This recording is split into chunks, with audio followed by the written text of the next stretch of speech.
Bonjour à tous, heureux de vous retrouver, je m'appelle Patrick. L'homme est un être social et vivre sans l'interaction avec les autres ne saurait nous permettre de vivre de manière épanouie. Seulement, dans ces échanges somme toute indispensables pour nous tous, surviennent parfois des conflits et bien les gérer est primordial pour que ceux-ci ne nous épuisent pas et ne nous éloignent pas de ceux qui nous sont chers. Aujourd'hui, oui, vous l'avez bien compris, nous parlons des conflits. Vous êtes confortables les amis et prêts à en parler? Stay tuned.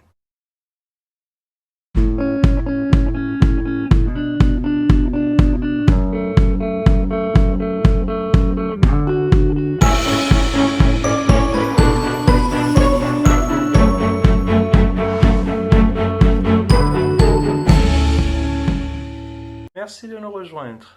Un conflit ou une situation conflictuelle est un état d'opposition entre des personnes ou des entités. On peut être deux comme plusieurs. Le conflit est souvent chargé d'émotions telles que la colère, la frustration, la peur, la tristesse, la rancune, le dégoût et j'en passe. Parfois même, il peut être fait d'agressivité et de violence. Les conflits peuvent nous empoisonner l'existence et avoir des conséquences très graves. Selon le contexte dans lequel un conflit se présente, dans un couple par exemple, dans le cadre familial ou professionnel ou avec des étrangers, il convient de bien mesurer les enjeux. Nous voulons apporter quelques éléments qui peuvent nous aider à rester maîtres de la situation et de ne pas se laisser déborder par ses émotions. Apprendre à garder son calme lorsque ceux-ci surgissent est plus facile à dire qu'à faire. En général, les conflits se manifestent par des discussions qui peuvent même tourner à des disputes selon les cas. Peut-on discuter sans se disputer? Voilà une des questions. Si les discussions sont indispensables dans nos relations, connaître les limites est capital pour que celles-ci ne nous laissent pas avec une amertume et un certain remords d'être allés très loin. Nos discussions sont très souvent en couple ou en famille. Elles peuvent aussi arriver dans le domaine professionnel, social ou de manière spontanée avec des inconnus. Si l'inconfort ressenti peut retomber très vite après des discussions avec des étrangers, avec nos proches, c'est très important de ne pas laisser s'installer un climat conflictuel qui nous fera très vite oublier les qualités de notre partenaire et nous installer dans un inconfort qui ne nous aide pas dans notre vie quotidienne. Les conflits arrivent sur des domaines différents et ont des causes différentes.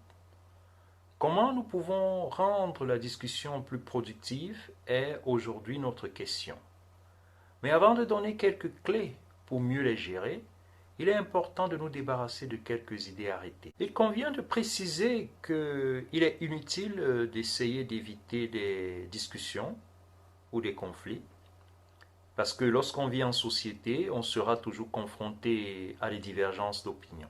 L'idée est donc plutôt de rendre nos conflits productifs afin qu'ils nous servent, au lieu de discuter sans pour autant trouver quelque chose de bon dans les disputes que nous avons avec nos partenaires. Dans un premier temps, nous pouvons quand même préciser que les conflits ne sont pas forcément quelque chose de mauvais. Le psychologue Dr. John Gottman nous apprend d'ailleurs que dans un couple, il est important d'avoir un ratio de 5 contre 1 de positif contre négatif dans ses rapports. Car une absence de négatif dans un couple, par exemple, est une indication qu'il y a un problème de communication. L'autre idée dont il faut se débarrasser, c'est de vouloir faire changer d'avis l'autre dans nos discussions.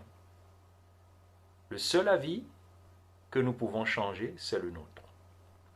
Et la troisième conception dont nous voulons nous débarrasser, c'est de penser que lorsqu'on a fini de parler, alors on a résolu le problème. Très souvent, parce que la racine est profonde, le problème reste entier. Nous pouvons aussi rajouter que les conflits peuvent survenir sur plusieurs terrains. Parfois, nous discutons sur ce qui est vrai. En général, on peut trouver la solution à ce genre de conflit par des données objectives, par des faits, par des preuves, et cela sera un moyen de mettre un terme à ce conflit. Mais on peut aussi avoir une discussion sur un autre terrain, plutôt sur ce qui est significatif. À ce moment, on parlera de nos valeurs, de nos préférences, de nos goûts. Vous voyez très bien que de ce point de vue, il sera très difficile de vouloir changer l'opinion de l'autre parce qu'il est de notre préférence personnelle. Nous pouvons aussi discuter sur un troisième terrain qui est sur ce qui est utile. Parfois on pense que ce que les autres font n'est pas forcément utile. Parfois un conflit peut survenir sur plusieurs terrains à la fois. Il est donc important d'identifier clairement les terrains sur lesquels le conflit survient pour pouvoir y apporter des réponses respectives. Il est aussi important de mentionner que parfois nous ne sommes pas en conflit avec l'autre en face de nous, mais avec nous-mêmes, dans la projection de nos peurs et de notre anxiété. Vous est-il déjà arrivé de dire exactement la même chose que votre interlocuteur, mais pourtant vous êtes en conflit? Et vous avez tendance à continuer à discuter alors que vous dites exactement la même chose. C'est à ce moment-là où quelqu'un se retrouve en train de faire des projections de ses peurs et de ses anxiétés et il vous les attribue et il ne vous écoute même pas. Et vice-versa.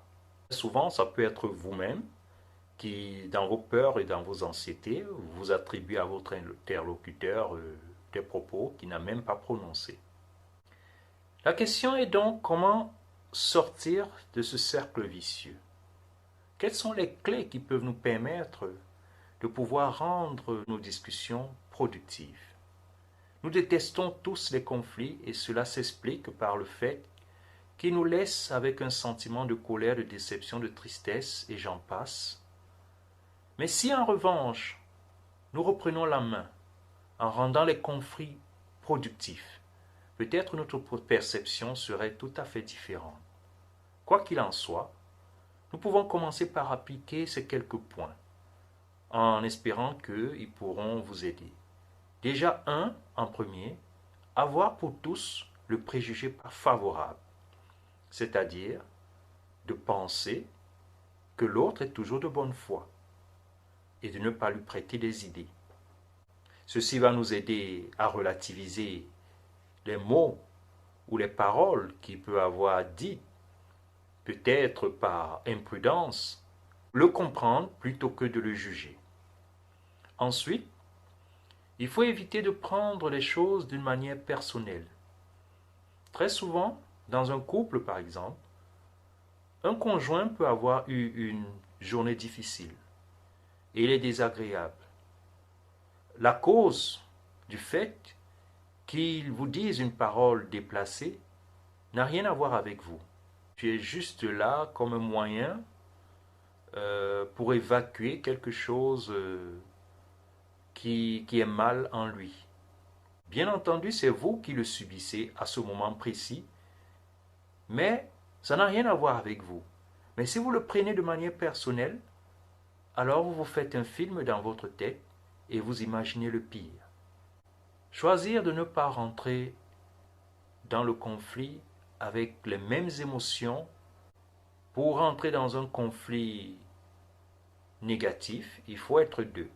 En général, une émotion négative, lorsque elle n'est ni contrée, elle finit par s'apaiser.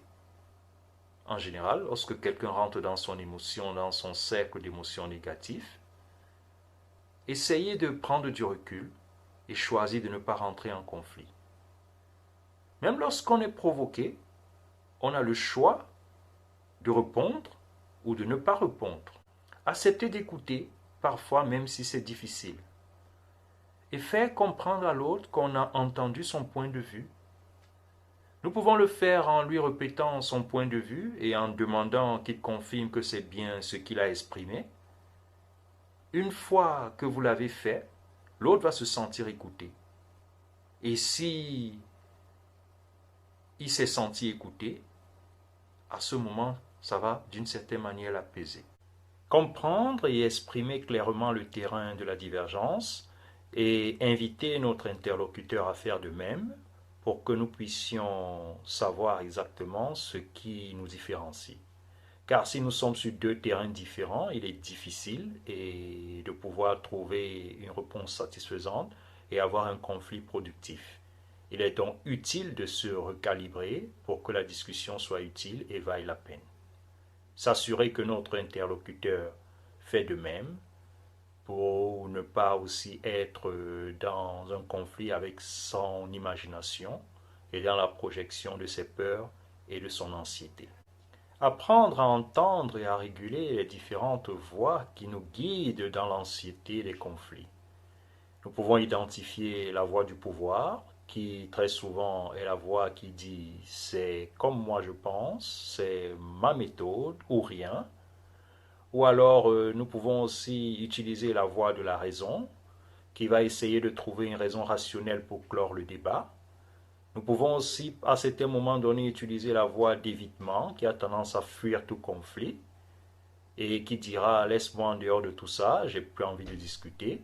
Ces trois voies qui très souvent ont leur source dans notre culture vont peut-être stopper un conflit de manière temporaire, mais celui-ci ressurgira sans doute plus tard car rien n'a été réglé à la source. Une dernière voie qui est peut-être celle qui va rendre nos conflits plus productifs est la voie de la possibilité. Celle-là même qui nous invite à rechercher ce que notre interlocuteur peut nous apporter. Avec humilité donc, même si on est convaincu d'avoir raison, on écoute son interlocuteur et on prend en compte son point de vue en se disant qu'on peut avoir omis un détail. De cette manière, on a tout ce qu'on pense et on vient juxtaposer ce que notre interlocuteur nous dit et cela ne peut que nous enrichir. À la fin, il faut respirer. Oui, respirer profondément parce que ça nous permet aussi de reprendre le contrôle. Voilà à peu près comment est-ce que nous pouvons rendre nos conflits un peu plus productifs et sortir du cercle vicieux qui déclenche des sentiments négatifs qui nous font finalement détester toute forme de confrontation. Finalement, quoi que vous fassiez, sachez que une vie sans interaction avec nos semblables n'est pas une vie qui vaut la peine d'être vécue. Dans les conflits, nous devons les accepter, mais seulement apprendre à les gérer de manière productive. La paix ne signifie pas l'absence de conflit. Les différences seront toujours là. La paix signifie résoudre ces différends par des moyens pacifiques, par le dialogue, l'éducation, la connaissance et par des moyens humains. C'est une citation du Dalai Lama. Merci de liker, partager et s'abonner. Sur ce les amis et jusqu'à la prochaine. Take care.